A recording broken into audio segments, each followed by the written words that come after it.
Okay guys, no? So nandito na naman tuloy tayo sa ating YouTube channel, no? Para magbigay ng mga reaction video, no?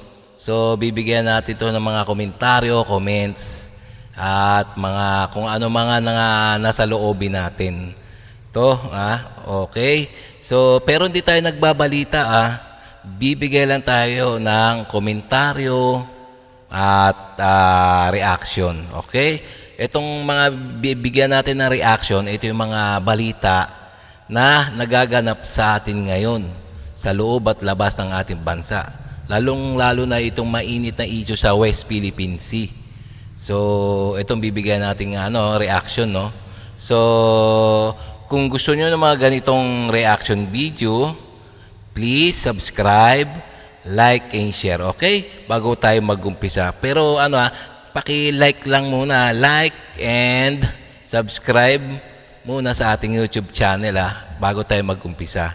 Itong gagawin nating reaction video ay galing kay UNTV News and Rescue.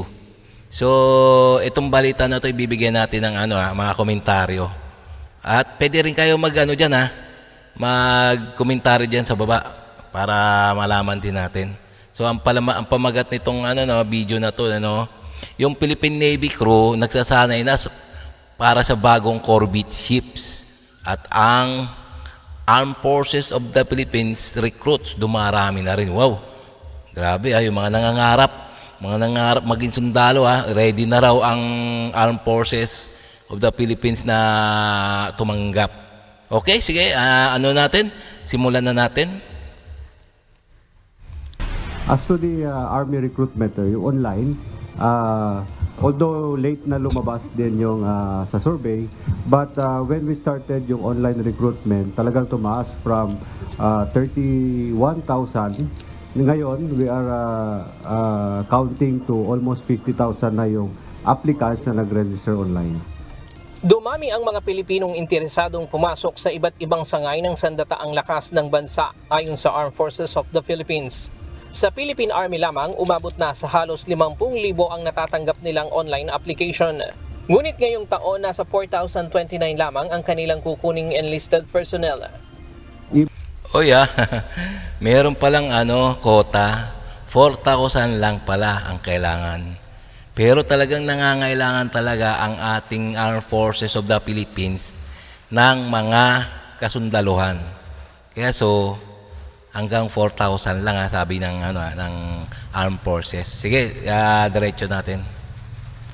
Even the quota of the Philippine Army is based din doon sa mga vacancies. Kaya kumbaga average pa rin lang natin ng 4,000 na enlisted personnel.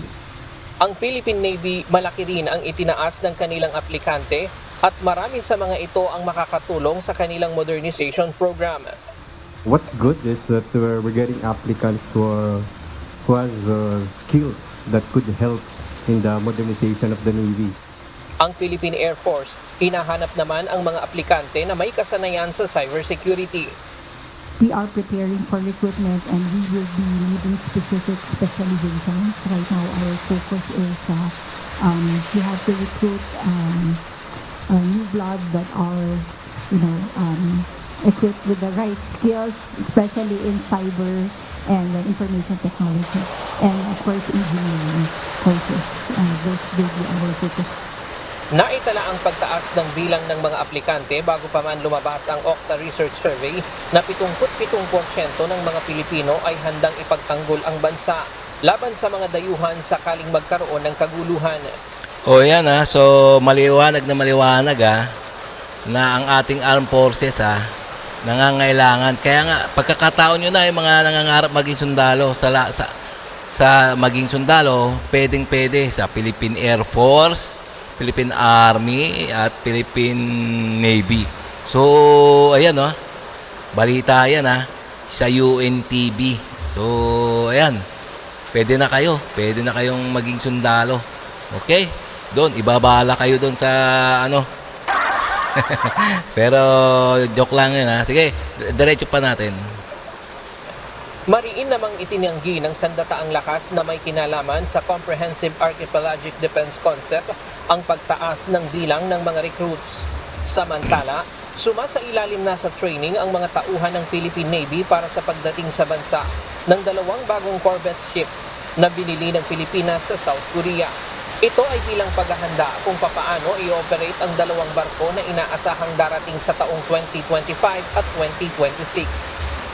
The first corvette will be coming in during the second semester of next year.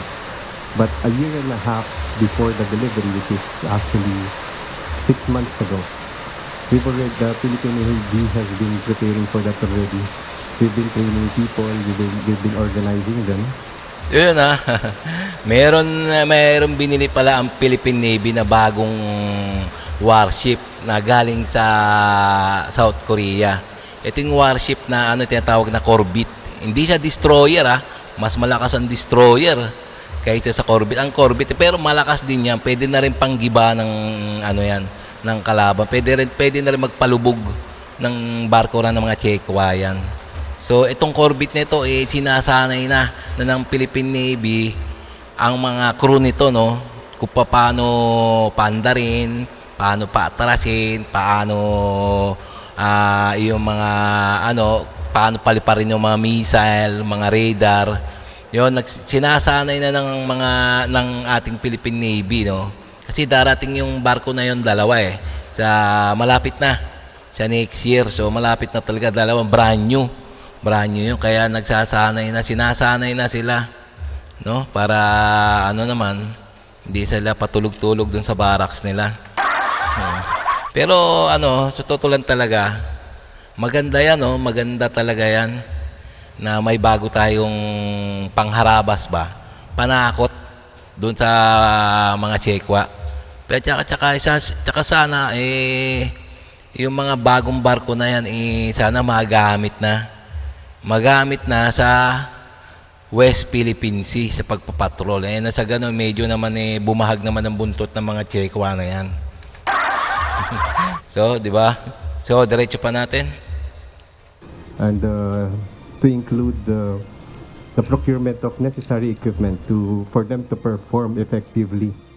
May state-of-the-art equipment at advanced weapon system ang mga barko na magagamit sa pagbabantay sa exclusive economic zone ng bansa. Nai-award sa Hyundai Heavy Industry Shipyard sa South Korea ang kontrata noong 2021 bilang bahagi ng modernization program ng Philippine Navy. Ryan Lacanlale, UNTV News and Rescue. Dios. Okay, so ayan na yung kabuuan ng ating balita na binigyan natin reaction, video. So, ito palang barko na to, mga bago, brand new, galing sa Hyundai. Hyundai pala, magandang kumpanya yan. Kala natin yung Hyundai, gumagawa lang ng mga bulldozer. Mga kung ano, mga heavy equipment. Yung pala gumagawa rin sila pa ng mga panggera na ng pandigma na barko. Kasi dati amo ko niyan sa Qatar Ang amo ko Korean Hyundai. Yan, diyan ako nagtrabaho sa Hyundai dati sa Qatar. So gumagawa rin pala siya ng barkong pandigma. Maganda, magaling yan yung mga quality niyan. Sana nga talagang masanay ng ating mga Philippine Navy, Magaling yan. Magaling sumalo ng missile yan, Hindi yan tinatama ng missile. Kung magaling yung operator. Okay, so ganito na lang, Hanggang dito na lang tayo, mga guys. Ngayon, kung nagustuhan niyo yung ganito mga reaction video, please like and subscribe lang ang inihiling ko, okay? So para makagawa pa ulit tayo ng mga maraming reaction video na katulad nito. Okay?